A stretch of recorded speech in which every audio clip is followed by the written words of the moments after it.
Friends, without the Western media, without its lies, its deflections, its airbrushing of the depraved truth, Israel's genocide in Gaza would not have been possible.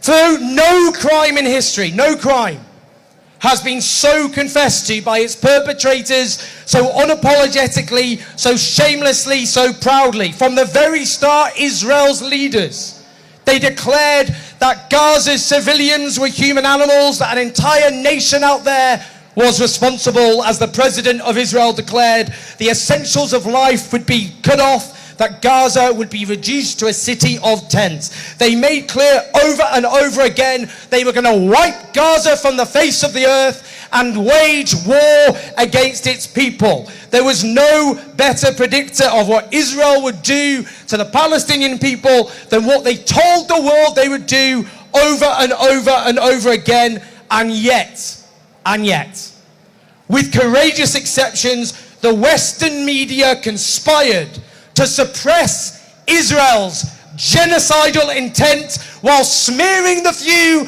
with a platform who spoke out as dangerous, hateful extremists, turning the world upside down.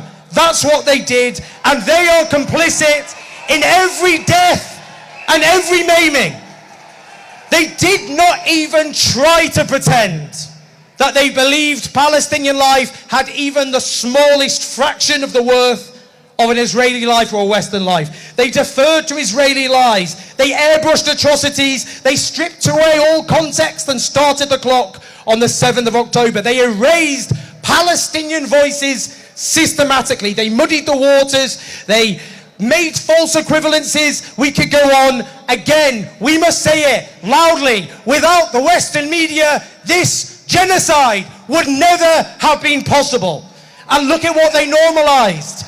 The destruction of hospital, the slaughter of medics, the annihilation of civilian infrastructure, the mass butchery of children, the deliberate starvation of an entire people, the torture and rape of Palestinian hostages. But meanwhile, the journalists of Gaza, the lions of the world's press back, the bravest journalists the world have ever seen, who've ever walked the face of this earth, they risked their lives every single day, knowing that every last day, every minute, every second could be their last, not just for them, but for their children and their families, often exterminated alongside them. And yet, in the biggest massacre of journalists in the history of our species, the vast majority of Western journalists couldn't even utter a sentence of solidarity with their colleagues as they were butchered. How dare they?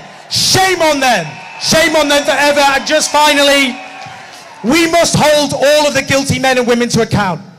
In our political elites and our media elites, there are no excuses. There is nowhere to hide. You cannot claim you did not know what was really happening in the first live stream genocide in history. We cannot let them get away with it. This crime is too extreme, too depraved, too shameless. If we do, it won't just be the ruin for the Palestinian people, but the ruin for human civilization as well. Free, free Palestine!